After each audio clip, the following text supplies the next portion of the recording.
NATO's stepbrotherly treatment towards Nordic countries has not gone down well. As a result, they have decided to take the necessary steps. Hello and welcome to the Global Game with me, Vedika. Let's begin.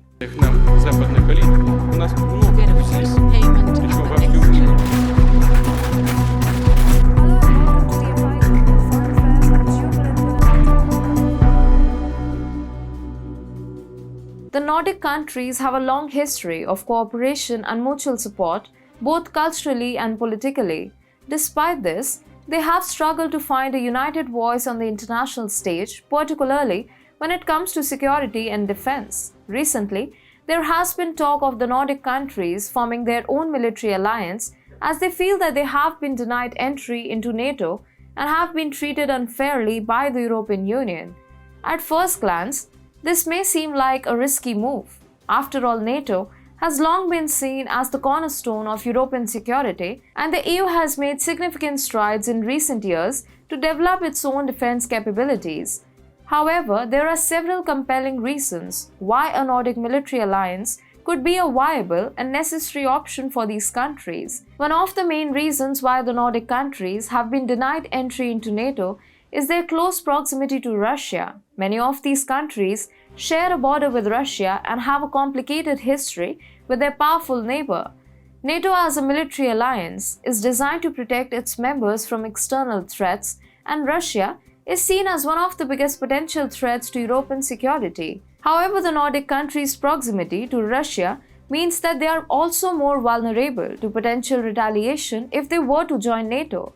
This has made some NATO members hesitant to extend an invitation to these countries. However, this doesn't mean that the Nordic countries don't face real security threats. Russia's annexation of Crimea in 2014 and its ongoing aggression in Ukraine have sent shockwaves throughout the region, and many in the Nordic countries feel that they are at risk of similar aggression. Additionally, there are other security threats in the region, including cyber attacks and terrorism, which the Nordic countries would benefit from addressing together.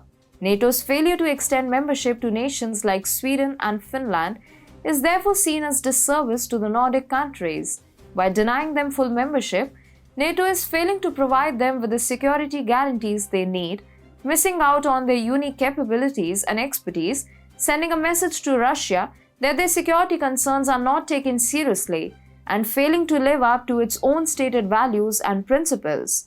Besides, the European Union, meanwhile, has not always been seen as a reliable partner for the Nordic countries when it comes to defense. The EU has made significant strides in developing its own defense capabilities, including the creation of the European Defence Fund and the Permanent Structured Cooperation Initiative. However, these efforts have been criticized for being too bureaucratic and slow-moving, and the Nordic countries have not always felt that their interests have been taken into account.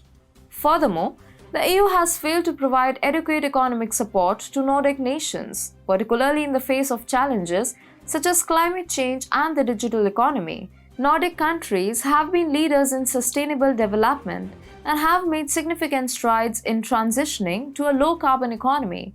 However, the EU has not provided sufficient economic support to help these countries continue their progress and remain competitive in a rapidly changing global economy. In addition, the EU has failed to fully recognize and support the democratic values that Nordic nations hold dear. For example, Sweden and Finland have a long tradition of neutrality and have not been involved in military conflicts for decades. However, the EU has not fully respected these values and has pushed for greater integration of defense and security policies, which Nordic nations have been hesitant to embrace. The EU's approach to migration and asylum policies has also caused significant tensions with Nordic nations. Countries such as Denmark and Sweden have experienced significant influxes of refugees and migrants in recent years, and they have been critical of the EU's handling of the crisis. The EU's response has been seen as insufficient, and it has not provided enough support to Nordic nations in dealing with the challenges posed by migration and asylum. Finally, the EU has failed to adequately address the concerns of Nordic nations regarding the impact of EU regulations on their national sovereignty. Many Nordic nations have a strong tradition of decentralization and autonomy, and they have been concerned about EU regulations that could undermine their ability to make decisions at the national level.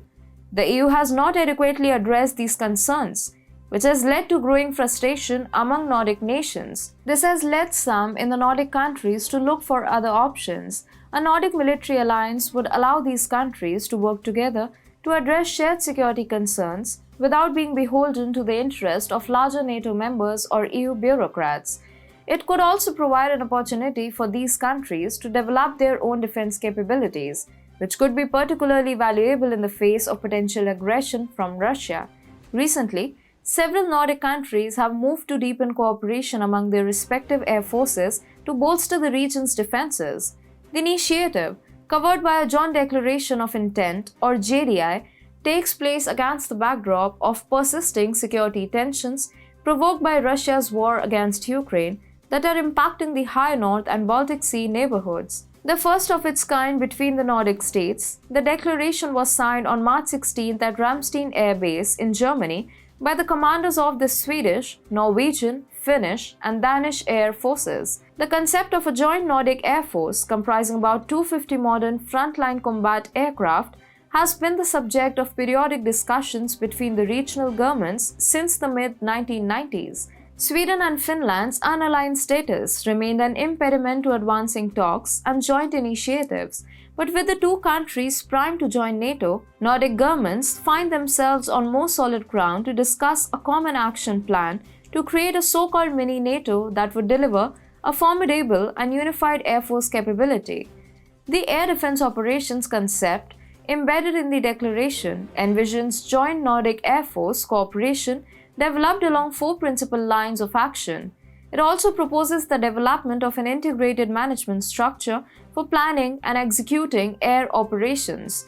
Moreover, the concept anticipates the development of a flexible and sustainable support system, joint air situational awareness, and joint training and exercise activities between the four Nordic air forces. The primary aim of the joint declaration is to strengthen air force cooperation between the four Nordic states, precipitating concrete joint initiatives to develop a strong regional air defense. The idea is to elevate collaboration between Nordic air forces so they can operate together in all situations.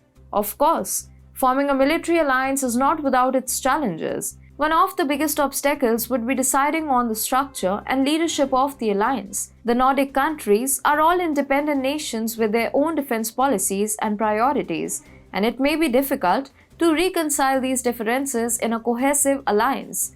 Additionally, there are questions about how such an alliance would be funded and what its role would be in the wider geopolitical landscape. However, these challenges are not insurmountable.